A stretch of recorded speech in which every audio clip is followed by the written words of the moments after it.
Hello students, good evening. इस platform पर आप सभी का स्वागत है। जैसा कि इस समय हम पढ़ रहे हैं parts of speech. Parts of speech के अंतर्गत पढ़ रहे हैं प्रोनाउन, और प्रोनाउन के अंतर्गत पढ़ रहे हैं डिस्ट्रीब्यूटिव प्रोनाउन। तो जैसा कि लास्ट क्लास में आपको बताया गया था, आइए थोड़ा सा जो है बैकअप लेते हैं। डिस्ट्रीब्यूटिव प्रोनाउन के अंतर्गत आता है ईच, आइदर और नाइदर। लेकिन इनको बेहतर समझने के लिए हमें लाना पड़ा दो इंडेफिनिट प्रोनाउन, एनीवन और नन। अब यहां कहा गया कि यदि किसी सेंटेंस में दो व्यक्ति, दो वस्तु, दो स्थान में से हर एक की अलग अलग बात करें तो वहां पर ईच का प्रयोग करते हैं।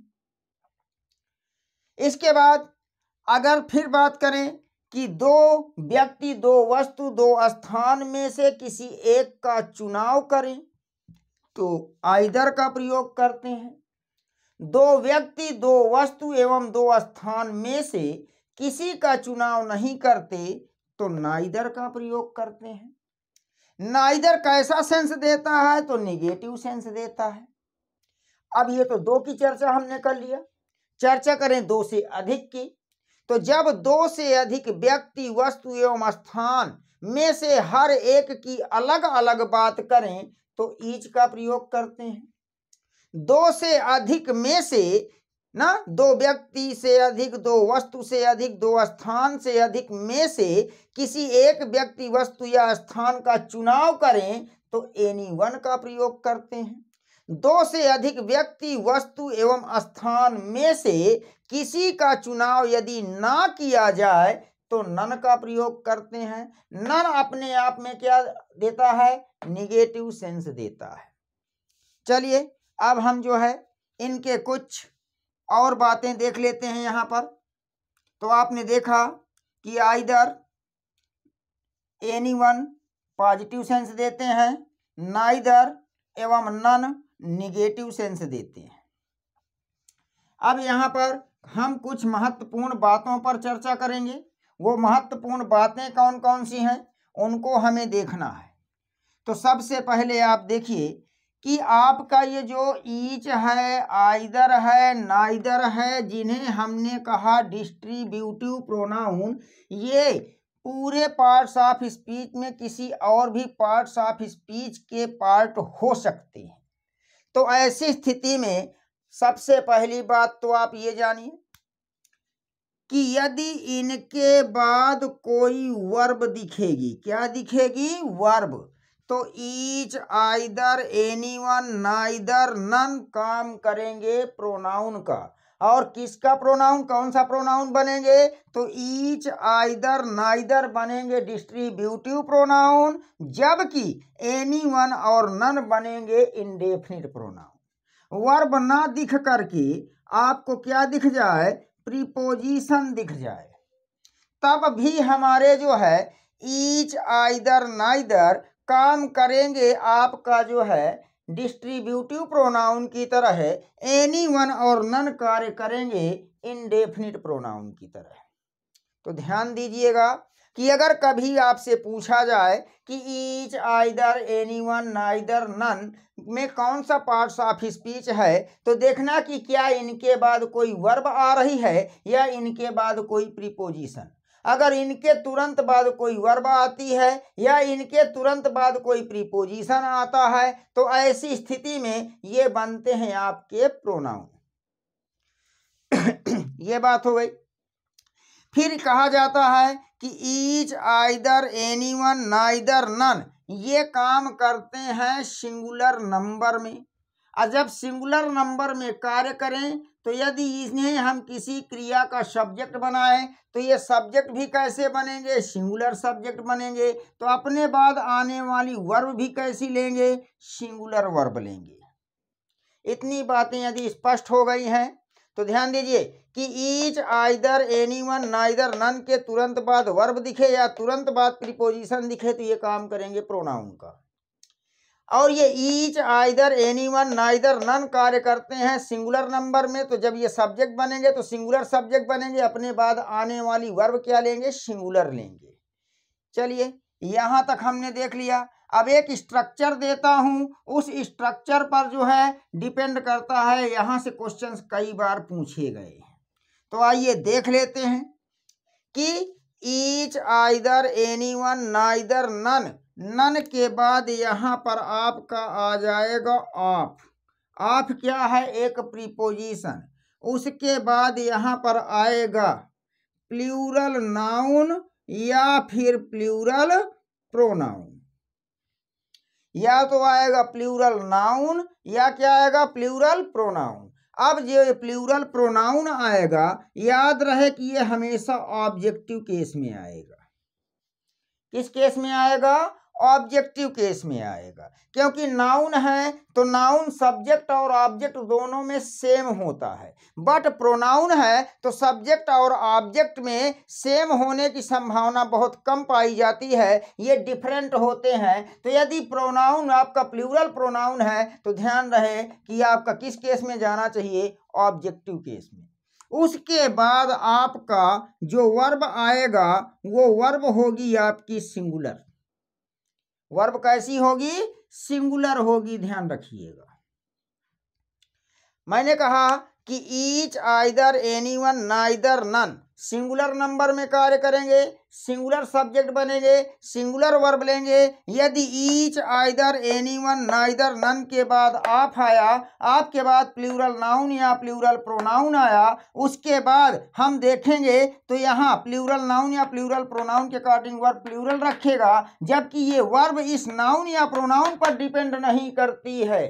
तो किस पर डिपेंड करती है? ईच, आइदर, एनीवन, नाइदर और नन पर। जब ये सिंगुलर हैं तो वर्ब भी कैसी होगी? सिंगुलर होगी।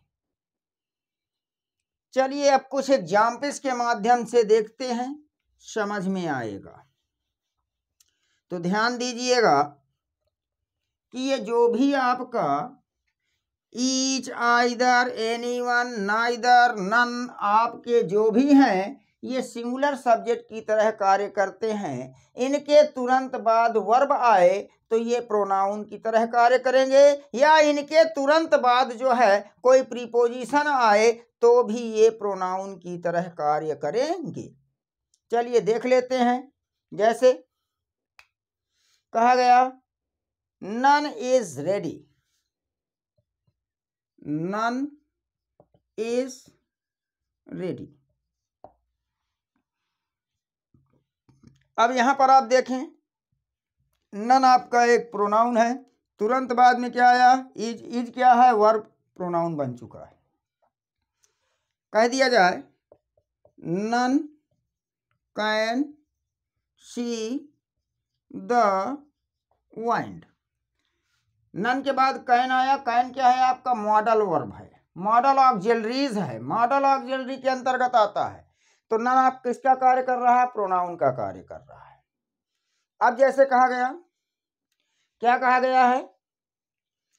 Each of them has gone.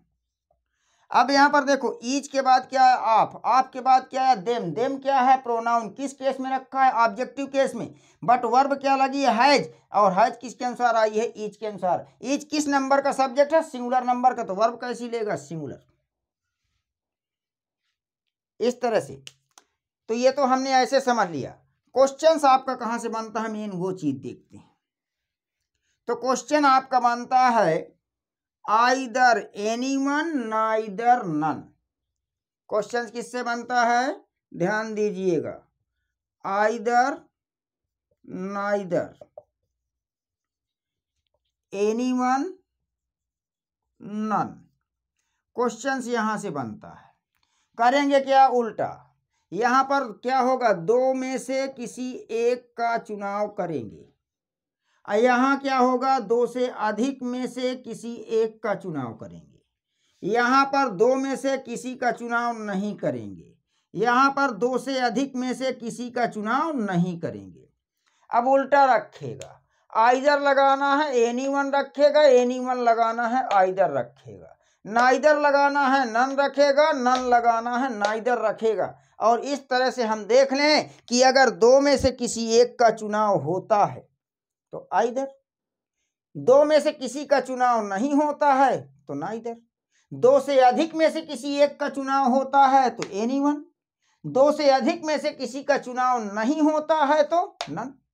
Sentence को हम आसानी से सही कर पाएंगे। तो आइए देखते हैं कैसे सही करते हैं सेंटेंसेस को।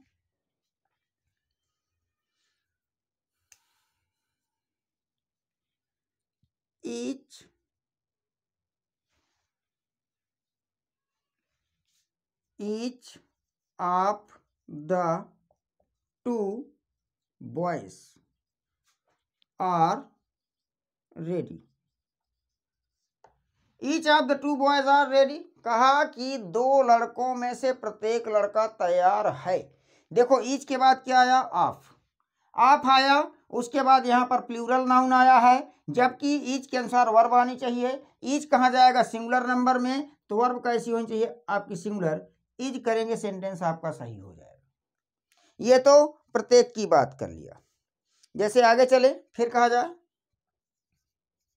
Each of the three boys are ready. यहां पर देख लीजिए, यहां पर ईच के बाद आप आया, आपके बाद तीन आया। तो ईच में ऐसा है कि चाहे दो की बात हो चाहे दो से अधिक की बात हो, हम हर एक की अलग अलग बात करेंगे तो ईच का प्रयोग कर लेंगे। तो ईच के बाद आप आया, ईच आपका सिंगुलर सब्जेक्ट है, वर्ब सिंगुलर लेगा, यहां से ईज हटा के क्या, आर हटा के क्या कर देंगे, इस सेंटेंस हमारा क्या हो जाएगा, सही हो जाएगा। चलिए आगे देखते हैं। जैसे कहा read any one of the to books, कहा इस सेंटेंस को सही करना। देखिए कहाँ गड़बड़ी है, कहाँ गड़बड़ी हो रही है, देखिए जरा इसको सही करिए। मैंने सारे कॉन्सेप्ट आपको क्लियर किए हैं। अब देखिए उन कॉन्सेप्ट में से कौन सा कॉन्सेप्ट यहां पर लग रहा है, ध्यान दीजिएगा जरा। सारे कॉन्सेप्ट मैंने क्लियर किया है, बस आप ध्यान दीजिए कि यहां पर सेंटेंस को सही करना, तो कैसे सही करेंगे।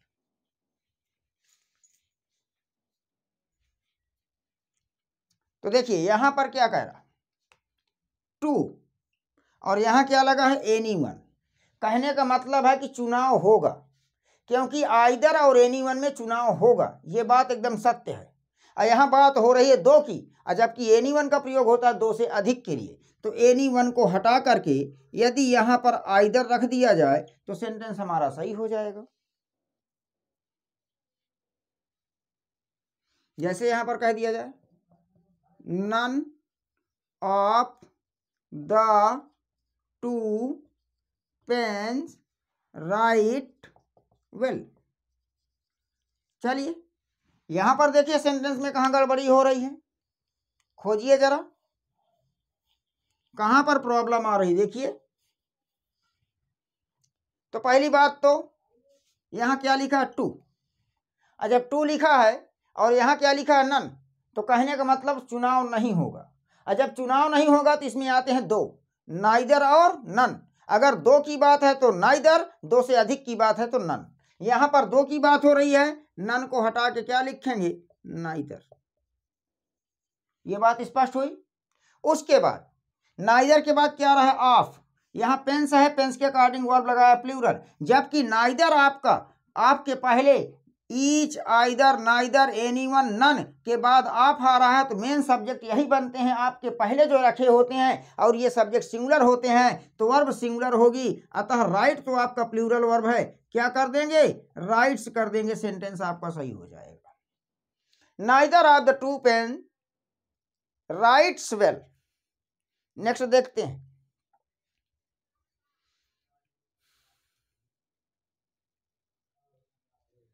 जैसे कहा गया ही हैज बॉट, क्या कहा गया, he has bot either of the four books, either of the four books. कहा सेंटेंस सही करना है, तो देखिए कहां गड़बड़ी हो रही। सेंटेंस को पढ़िए और पढ़ने के बाद देखिए यहाँ क्या लिखा है, 4 मतलब मोर देन 2, 2 से अधिक। और यहाँ क्या लिखा हुआ है, आइदर। आइदर लिखा है तो इसका मतलब चुनाव हो रहा है। चुनाव हो रहा है तो आइदर का प्रयोग तो भाई 2 के लिए होता है। 2 से अधिक के लिए हमें क्या लाना होता है, एनीवन, कि जब 2 से अधिक हों और वहां पर किसी एक का चुनाव करें तो ऐसी स्थिति में आइदर का प्रयोग नहीं बल्कि एनीवन का प्रयोग करते हैं। नेक्स्ट सेंटेंस देखते हैं, नाइदर ऑफ द 4 स्टूडेंट्स और लेबोरियस। चलिए इसको देखिए जरा कहाँ गड़बड़ी हो रही है, देखिए जरा quick, find out where is the sentence misspelled. देखिए कहाँ पर सेंटेंस में गलती है, ध्यान दीजिए। Neither of the 4 students are laborious, देखिए जरा। चलिए यहां पर कितना लिखा है, 4। यहां पर क्या आया है, नाइदर। नाइदर है, निगेटिव है, मतलब चुनाव नहीं होगा। चुनाव नहीं होगा तो हमें करना क्या है, तो जब यहां पर 4 है और नाइदर का प्रयोग 2 के लिए किया जाता है, 2 से अधिक के लिए मतलब 2 से अधिक के लिए प्रयोग करते हैं हम नन का, तो इस नाइदर के बदले क्या करेंगे, नन करेंगे। नन ऑफ द 4 स्टूडेंट्स, यहां पर क्या लगा है भाई, आर। जब आर लगा है तो बताइए, मैंने कहा कि each, either, neither, anyone, none के बाद आप आए तो आपके पहले वाले ही सब्जेक्ट बनते हैं। ये किस नंबर के सब्जेक्ट है, सिंगुलर नंबर के, तो वर्ब कैसी लेंगे, सिंगुलर लेंगे। अतः आर के स्थान पर क्या कर दिया जाए, इज कर दिया जाए, तो सेंटेंस आपका सही हो जाएगा। यदि क्लास आपको अच्छी लगी हो तो वीडियो को लाइक कीजिए, कमेंट कीजिए, शेयर कीजिए। मिलते हैं नेक्स्ट क्लास में। Thank you for watching the class.